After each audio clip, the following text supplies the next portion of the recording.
Sometimes a story is just a story, but more often than not, they are a lesson cloaked in entertainment. The stories I share here are definitely the latter. Some are fact, some are fiction, all are beneficial. Hello, my name is Earl Breon, and you are listening to The Leadership Chronicles. Today's story is titled, Success from Shared Suffering. During the Vietnam War, Hoa Lo Prison was located in the northern Vietnamese capital city of Hanoi. The city had long been a strategic longhold for the Vietnamese people, and the prison was considered to be nearly inescapable. This was partially due to its location, partially due to its security measures such as crushed glass along the tops of the walls, and guards with little regard for prisoner welfare. But primarily this was due to the conditions of the prisoners themselves. The poor souls that were in this prison were fed little while being beaten and tortured on a routine basis. So even if escape were possible, the men who could pull it off would be in no shape to execute the plan. For the purposes of this story, I will focus on the period beginning on or around August 5th, 1964. On this date, Lieutenant Junior Grade Everett Alvarez Jr. of the United States Navy was shot down while flying his A-4 Skyhawk during a mission that was in response to the Gulf of Tonkin incident. Shortly thereafter, he became the first resident of what American POWs would come to call, fairly sarcastically, the Hanoi Hilton. The Hanoi Hilton would be home to many men who were subjected to some of the most brutal and sadistic conditions in recent history.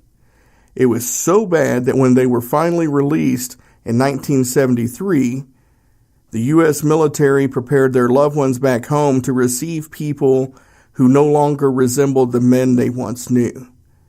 They briefed family members on how to obtain assisted living and psychological assistance because the military felt that some of these men would be in a near vegetative state due to physical and psychological trauma that they had been exposed to. Now, why did the DoD feel this strongly about the condition that these men would be in? Well, they'd heard the stories of the conditions, but they weren't able to actually monitor the prisoners. That was not something that the Vietnamese allowed. So, all they had to go on were studies.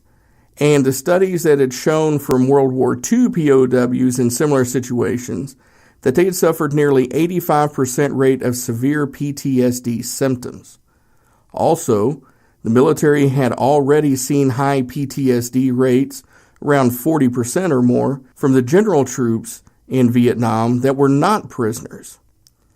So given the somewhat similar treatment of the World War II POWs and that already high PTSD rate, they figured it was safe to assume that these men would definitely be messed up when released. Now, by the way, they didn't call it PTSD back then. It went by names such as combat fatigue, battle fatigue, shell shock, or gross stress reaction.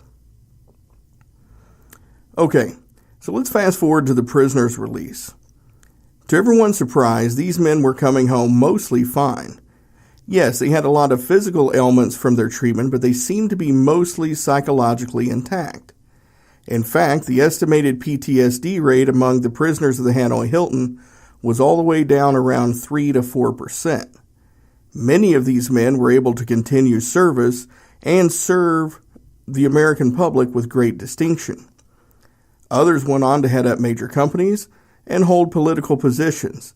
In fact, many of these men experienced great success in their lives. But how? What was the difference? How could these men be subjected to such harsh conditions that had already broken many in past circumstances, and come out relatively unscathed? I want to stress that part right there, relatively unscathed. Think about it. To this day, Senator John McCain still can't raise his arms above his shoulders due to the injuries sustained while in captivity, but he has had a very long and successful political career. Well, my friends, the answer is simple, and it's something that modern experts have come to call belongingness. Dr. Brene Brown covers the topic of belongingness very well in her book, Braving the Wilderness. But here's how it really helped these guys. You see, as every POW entered the camp, other POWs made it their mission to make contact. This was something that was strictly forbidden by their captors, and it often led to some of the harshest torture as a penalty. The men knew this, but they did it anyway. You see, their leader, a gentleman by the name of James Bond Stockdale, knew that if the men felt alone and isolated, that they would soon lose hope. And losing hope would mean breaking, and breaking would lead them down a path from which most men could never return. But by risking their personal well-being and making every person who entered Hualo prison feel as if they still belonged to a unit, as if they were still United States soldiers, then they could get through it together, and to use their slogan, they would be able to return with honor.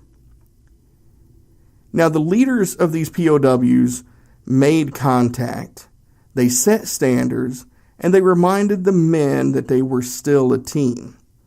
That effort of making them feel like they belong, again, one that came at a high cost to the leaders in the form of harsh torture and punishment, allowed everyone to better cope with the situation and stay united in their efforts.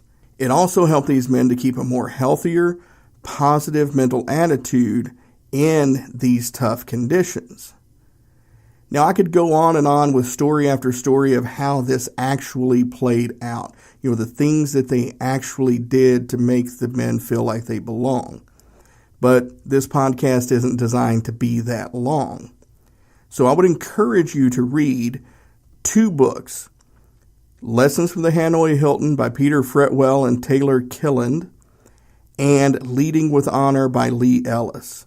Both of these books, along with Dr. Brene Brown's book, go in depth to show how important belongingness is and to show you how belongingness was applied in this prison. But I want you to think about it for a second, folks.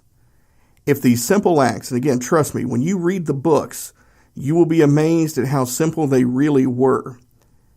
But if these simple acts can inspire that level of unity and success in such a harsh environment, what can it do to your organization?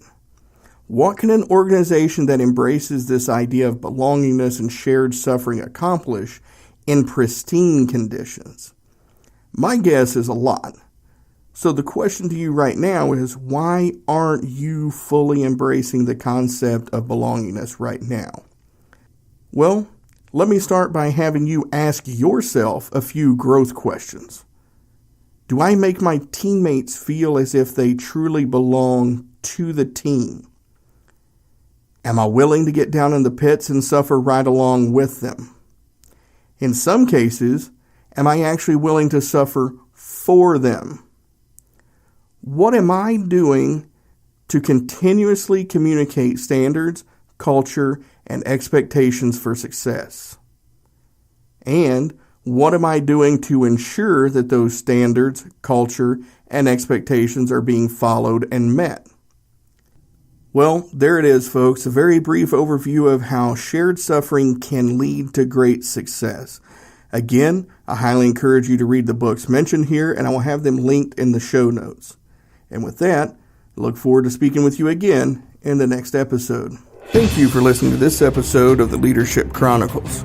To continue the discussion, find me on Twitter at Earl_Breon or email me at podcast@earlbreon.com.